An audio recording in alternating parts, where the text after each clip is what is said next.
नमस्कार। आप सबका मेरे यूट्यूब चैनल में स्वागत है। आज मैं आप सबको देवी भागवत से 24वां अध्याय तुलसी स्तोत्र सुना रही हूँ, जिसमें शंखचूड़ का रूप धरकर श्री हरि का तुलसी के भवन में जाना और तुलसी का श्री हरि को पाषाण होने का शाप देना और तुलसी महिमा और शालिग्राम के विभिन्न लक्षण एवं महात्म्य का वर्णन है, जो मैं आप सबको सुना रही हूँ। अगर आप पसंद आए तो आप सब लाइक और सब्सक्राइब ज़रूर कीजिएगा। धन्यवाद। जो इस प्रकार है। नारद जी बोले, भगवान नारायण ने कौन सा रूप धार कर तुलसी में वीर्याधान किया था, उसे मुझे बताइए। श्री नारायण बोले, हे नारद, देवताओं का कार्य सिद्ध करने में सदा तत्पर रहने वाले भगवान श्री हरि वैष्णवी के माया द्वारा शंखचूड़ का कवच लेकर और फिर उसी शंखचूड़ का रूप धरकर उसकी पत्नी का पति व्रत नष्ट करके शंखचूड़ को मारने की इच्छा से साध्वी तुलसी के घर गए थे। उन्होंने तुलसी के भवन के द्वार के पास दुदुम्भी बजवाई और उस द्वार पर जयकार लगवाया। सुंदरी तुलसी को यह ज्ञात कराया कि उसके पति विजयी होकर आ गए। वह ध्वनि सुनकर साध्वी तुलसी परम आनंदित हुई और अत्यंत आदर के साथ खिड़की में से राजमार्ग की ओर देखने लगी। तत्पश्चात उसने ब्राह्मणों को धन प्रदान करके मंगलाचार करवाया और बंदी जनों, भिक्षुकों तथा सूत मागंधों को धन दिया। तदंतर भगवान श्री हरि रथ से उतरकर देवी तुलसी के सुंदर, अत्यंत मनोहर तथा अमूल्य रत्न निर्मित भवन में गए। अपने कांतिमान पति को समक्ष देखकर वह बहुत प्रसन्न हुई। उसने प्रेम पूर्वक उनका चरण धोया, फिर उन्हें प्रणाम किया और वह रोने लगी। तत्पश्चात उस कामिनी तुलसी ने उन्हें अत्यंत मनोहर रत्नमय सिंहासन पर बैठाया। पुनः उसने कपूर आदि से सुगंधित तांबूल उन्हें प्रदान किया। आज मेरा जन्म तथा जीवन ये दोनों सफल हो गए, क्योंकि मैं युद्ध भूमि में गए हुए अपने प्राणनाथ को फिर से घर में देख रही हूँ। तत्पश्चात मुस्कान युक्त तिरछी दृष्टि से देखती हुई, काममत से विह्वल और पुलकित अंगों वाली तुलसी अपने प्राणनाथ से मधुर वाणी में युद्ध संबंधी समाचार पूछने लगी। तुलसी बोली, प्रभो, असंख्य ब्रह्मांडों का संहार करने वाले शिव जी के साथ हुए युद्ध में आपकी विजय कैसे हुई? हे कृपानिधे, इसे बताइए। तुलसी का वचन सुनकर शंखचूड़ रूपधारी लक्ष्मीकांत श्री हरि उस तुलसी से हंसकर अमृतमय वाणी में कहने लगे। श्री भगवान बोले, हे प्रिय, हम दोनों का युद्ध पूरे 1 वर्ष तक होता रहा। हे कामिनी, उस युद्ध में सभी दानवों का विनाश हो गया। तब स्वयं ब्रह्मा जी ने हम दोनों में प्रेम करवा दिया और फिर उनकी आज्ञा से मैंने देवताओं को उनका संपूर्ण अधिकार लौटा दिया। इसके बाद मैं अपने घर चला आया और शिव जी अपने लोक को चले गए। हे नारद, यह कहकर जगन्नाथ रमापति श्री हरि सैया पर सो गए और जब उस रमणी के साथ विहार करने लगे, तब उस साध्वी तुलसी ने अपने मन में विचार करके सब कुछ जान लिया। और तुम कौन हो, ऐसा वह उनसे पूछने लगी। तुलसी बोली, हे माहेश, तुम कौन हो, यह मुझे बताओ। तुमने छलपूर्वक मेरा सत्य नष्ट किया, अतः मैं तुम्हें शाप देती हूँ। हे ब्राह्मण, तुलसी का वचन सुनकर भगवान श्री हरि ने शाप के भय से लीलापूर्वक अपना मनोहर रूप धारण कर लिया। तब देवी तुलसी ने नूतन मेघ के समान श्याम वर्ण वाले, शरतकालीन कमल के समान नेत्रों वाले, करोड़ों कामदेव के समान सुंदर प्रतीत होने वाले, रत्नमय आभूषणों से अलंकृत, मंद मंद मुस्कान से युक्त, प्रसन्न मुखमंडल वाले, पीतांबर धारण किए हुए तथा अनुपम शोभा संपन्न देवाधिदेव सनातन श्री हरि को अपने समक्ष देखा। उन्हें देखकर कामिनी तुलसी लीलापूर्वक पूर्णतः मूर्छित हो गई और कुछ देर बाद चेतना प्राप्त करके वह उन श्री हरि से पुनः कहने लगी। तुलसी बोली, हे नाथ, आप पाषाण सदृश हो गए। मैं आप में दया नहीं है। आपने छलपूर्वक मेरा धर्म नष्ट करके मेरे स्वामी को मार डाला। हे प्रभु, आप पाषाण हृदय वाले हैं तथा दयाहीन हो गए हैं। अतः हे देव, आप इसी समय लोक में पाषाण रूप से हो जाएं। जो लोग आपको साधु कहते हैं वे भ्रमित हैं, इसमें संदेह नहीं है। दूसरे का हित साधने के लिए आपने अपने भक्त को क्यों मार डाला। इस प्रकार शोक संतप्त तुलसी ने बहुत रुदन तथा बार बार विलाप किया। तदंतर करुणासार के सागर कमलापति श्री हरि तुलसी के कारुणिक अवस्था देखकर नीतियुक्त वचनों से उसे समझाते हुए कहने लगे। श्री भगवान बोले, हे भद्रे, तुमने भारत में रहकर मेरे लिए बहुत समय तक तपस्या की है। साथ ही इस शंखचूड़ ने भी उस समय तुम्हारे लिए दीर्घ समय तक तपस्या की थी। तुम्हें पत्नी रूप में प्राप्त करके उसने तपस्या का फल प्राप्त करके तुम्हारे साथ विहार किया। अब तुम्हें तुम्हारे द्वारा की गई तपस्या का फल देना उचित है। हे रामे, अब तुम इस शरीर को त्याग कर तथा दिव्य देह धारण करके मेरे साथ आनंद करो और लक्ष्मी के समान हो जाओ। तुम्हारा यह शरीर गंडकी नदी के रूप में प्रसिद्ध होगा। वह पवित्र नदी पुण्यमय भारतवर्ष के मनुष्यों को उत्तम पुण्य देने वाला होगा। तुम्हारा केश समूह वृक्ष पुण्य वृक्ष के रूप में प्रतिष्ठित होगा। तुम्हारे केश से उत्पन्न वह वृक्ष तुलसी नाम से प्रसिद्ध होगा। हे वरानने, देव पूजन में प्रयुक्त होने वाले त्रिलोक की समस्त पुष्पों तथा पत्रों में तुलसी प्रधान रूप वाली मानी जाएंगी। स्वर्गलोक, मृत्यलोक, पाताल तथा गोलोक, इन सभी स्थान में तुम मेरे सानिध्य में रहोगी। वृक्ष श्रेष्ठ उत्तम तुलसी नाम से तुम पुष्पों के मध्य सदा प्रतिष्ठित रहोगी।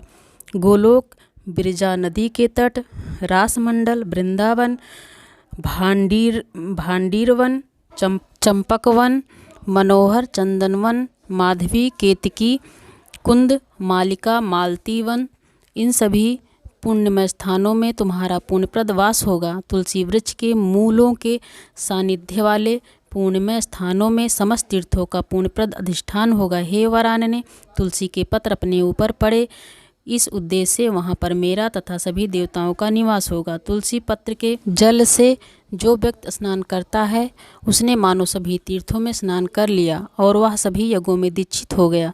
हजारों अमृत कलशों से भगवान श्री हरि को जो संतुष्ट नहीं होती वह उन्हें तुलसी का एक पत्र अर्पण करने से अवश्य ही मिल जाती है। जो फल 10,000 गायों का दान करने से होता है वही फल कार्तिक मास में तुलसी के पत्र के दान से प्राप्त हो जाता है। जिस व्यक्ति को मृत्यु के अवसर पर तुलसी पत्र का जल सुलभ हो जाता है वह सभी पापों से मुक्त हो विष्णु लोक में प्रतिष्ठा प्राप्त करता है। जो मनुष्य प्रतिदिन भक्ति पूर्वक तुलसी का जल ग्रहण करता है वह 1,00,000 अश्वमेघ यज्ञों से होने वाला पुण्य प्राप्त कर लेता है। जो मनुष्य हाथ में तुलसी लेकर या शरीर में इसे धारण कर तीर्थों में प्राण त्यागता है वह विष्णु लोक जाता है। जो मनुष्य तुलसी काष्ठ से निर्मित माला को धारण करता है वह पद पद अश्वमेघ यज्ञ का फल निश्चय ही प्राप्त करता है। जो मनुष्य तुलसी को अपने हाथ पर रखकर अपने प्रतिज्ञा वचन की रक्षा नहीं करता वह कालसूत्र नरक में पड़ता है और वहाँ पर चंद्रमा तथा सूर्य की स्थिति पर्यंत वास करता है। जो मनुष्य इस लोक में तुलसी के समीप झूठी प्रतिज्ञा करता है वह कुंभीपाक नरक में जाता है और 14 इंद्रियों की स्थिति तक वहाँ पड़ा रहता है। मृत्यु के समय जिस मनुष्य के मुख में तुलसी जल का एक कण भी पहुँच जाता है वह रत्नमय विमान पर आरूढ़ होकर निश्चय ही विष्णु लोक को जाता है। पूर्णिमा, अमावस्या, द्वादशी, सूर्य संक्रांति, मध्याह्न काल, रात्रि, दोनों संध्याएं, अशौच तथा अपवित्र समयों में रात के कपड़े पहने हुए तथा शरीर में तेल लगाकर जो लोग तुलसी के पत्र तोड़ते हैं वे साक्षात श्री हरि का मस्तक ही काटते हैं। इसमें बताया गया है कि तुलसी को किस दिन नहीं तोड़ना चाहिए। जो पूर्णिमा, अमावस्या, द्वादशी, सूर्य संक्रांति, मध्याह्न काल, रात्रि, दोनों संध्याएं, अशौच तथा अपवित्र समयों में रात के कपड़े पहने हुए तथा शरीर में तेल लगाकर जो लोग तुलसी के पत्र तोड़ते हैं वे साक्षात श्रीहरि का मस्तक ही काटते हैं। अब आगे श्राद्ध, व्रत, दान, प्रतिष्ठा तथा देवार्चन के लिए तुलसी पत्र बासी होने पर भी 3 रात तक शुद्ध बना रहता है। पृथ्वी पर पड़ा हुआ अथवा जल में गिरा हुआ या श्री विष्णु को चढ़ाया हुआ तुलसी पत्र धो देने पर दूसरे कार्यों के लिए शुद्ध होता है। वृक्षों की अधिष्ठात्री देवी बनकर तुम शाश्वत गोलोक में मुझ कृष्ण के साथ सदा विहार करोगी। उसी प्रकार भारतवर्ष में नदियों की जो अत्यंत पुण्यदायिनी अधिष्ठात्री देवी हैं उस रूप में भी तुम मेरे ही अंश स्वरूप लवण समुद्र की पत्नी बनोगी। स्वयं महासाध्वी तुम वैकुंठ लोक में मेरे सन्निकट लक्ष्मी के समान भार्या के रूप में सदा विराजमान रहोगी, इसमें संदेह नहीं है। मैं भी तुम्हारे साप से पाषाण बनकर भारतवर्ष में गंडकी नदी के तट के समीप निवास करूँगा। वहाँ रहने वाले करोड़ों कीट अपने तीक्ष्ण दांत रूपी श्रेष्ठ आयुधों से काट काट कर उस शिला के गड्ढे में मेरे चक्र का चिन्ह बनाएंगे, जिसमें एक द्वार का चिन्ह होगा, 4 चक्र होंगे, और जो वनमाला से विभूषित होगा वह नवीन मेघ के समान वर्ण वाला पाषाण लक्ष्मी नारायण नाम से प्रसिद्ध होगा, जिसमें एक द्वार का चिन्ह तथा 4 चक्र के चिन्ह होंगे। किंतु जो वनमाला की रेखाओं से रहित होगा उस नवीन मेघ के समान श्याम वर्ण वाले पाषाण को लक्ष्मी जनार्दन नाम वाला समझना चाहिए। 2 द्वार तथा 4 चक्र से युक्त, गाय के खुर से सुशोभित तथा वनमाला से रहित पाषाण को रघुनाथ नाम से जानना चाहिए, जिसमें बहुत सूक्ष्म 2 चक्र के चिन्ह हों और वनमाला की रेखा ना हो। उस नवीन मेघ के सदृश वर्ण वाले पाषाण को भगवान वामन नाम से मानना चाहिए। जिस पाषाण में अत्यंत सूक्ष्म आकार के 2 चक्र हों तथा जो वनमाला से शोभित हो, गृहस्थों को सदा श्री प्रदान करने वाले उस पाषाण को भगवान श्रीधर का ही स्वरूप समझना चाहिए। स्थूल गोलाकार वनमाला से रहित तथा अत्यंत स्पष्ट 2 चक्रों से अंकित पाषाण को भगवान का दामोदर नाम वाला स्वरूप जानना चाहिए, जो मध्य गोलाई के आकार वाला हो, जिसमें 2 चक्र बने हों, जिस पर बाण तथा तरकस का चिन्ह अंकित हो और जिसके ऊपर बाण से कट जाने का चिन्ह हो। उस पाषाण को रण में शोभा पाने वाले भगवान राम का विग्रह समझना चाहिए। मध्यम आकार वाले 7 चक्रों के चिन्हों से अंकित छत्र तथा आभूषण से अलंकृत पाषाण को भगवान राजराजेश्वर समझना चाहिए। वह पाषाण मनुष्य को विपुल राज्य संपदा प्रदान करने वाला है। जो पाषाण स्थूल हो, 14 चक्रों से शोभित हो तथा नवीन मेघ सदृश प्रभा वाला हो, उस धर्म अर्थ काम मोक्ष इन 4 प्रकार के फल प्रदान करने वाले पाषाण को भगवान अनंत का स्वरूप जानना चाहिए। जो चक्र के आकार वाला हो, जिसमें 2 चक्र श्री और गोखुर के चिन्ह सुशोभित हों, ऐसे मध्यम तथा नवीन मेघ के समान वर्ण वाले पाषाण को भगवान मधुसूदन का विग्रह समझना चाहिए। ये सब हैं जो शालिग्राम के आकार बताए गए हैं। अभी बहुत है इसमें, लेकिन मैं ज़्यादा वीडियो लंबा ना करते हुए थोड़े में ही बता रही हूँ। आगे है, छात्राकार शालिग्राम के पूजन से राज्य मिलता है। गोलाकार शालिग्राम के पूजन से महालक्ष्मी, सकट के आकार वाले शालिग्राम के पूजन से कष्ट तथा शूल के समान अग्रभाग वाले शालिग्राम के पूजन से निश्चित रूप से मृत्यु होती है। विकृत मुख वाले शालिग्राम से दरिद्रता, पिंगल वर्ण वाले से हानि, खंडित चक्र वाले से व्याधि तथा विदीर्ण शालिग्राम से निश्चय ही मरण होता है।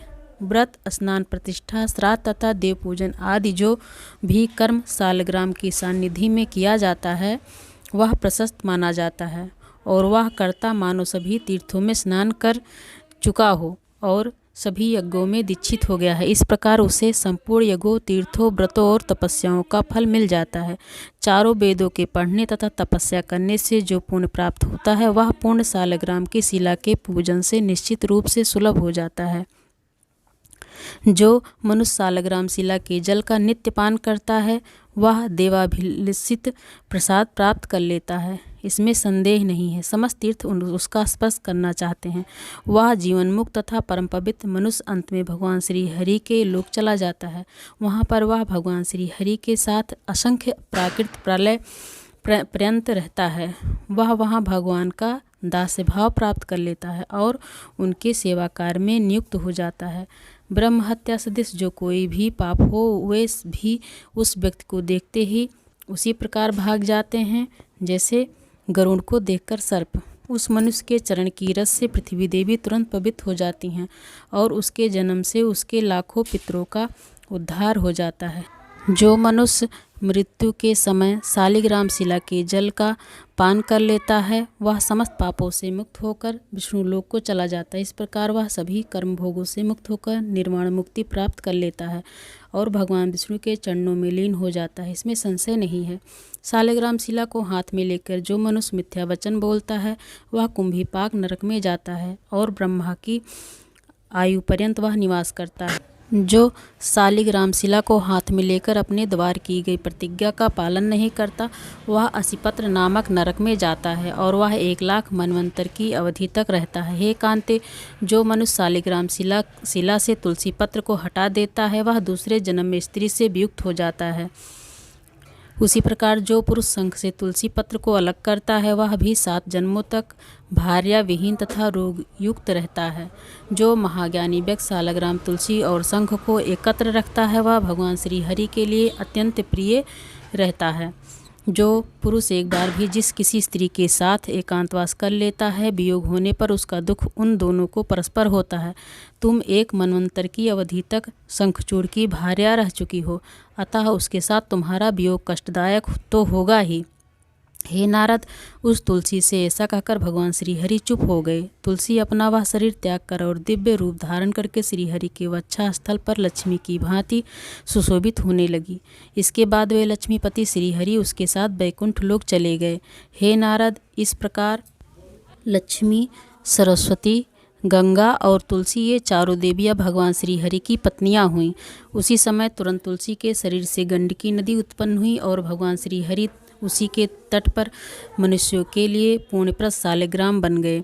हे मुने, वहाँ रहने वाले कीट शिला को काट काट कर उन्हें अनेक प्रकार के रूपों वाला बना देते हैं। जो शिलाएं जल में गिरती हैं वे निश्चित रूप में उत्तम फल देने वाली होती हैं। जो शिलाएं धरती पर गिरी रहती हैं वह सूर्य के ताप के कारण पीली पड़ जाती हैं। उन्हें पिंगला शिला समझना चाहिए। इस प्रकार मैंने सारा प्रसंग कह दिया। अब पुनः क्या सुनना चाहते हैं? अब यहाँ तक समाप्त हुआ 24वां अध्याय। धन्यवाद।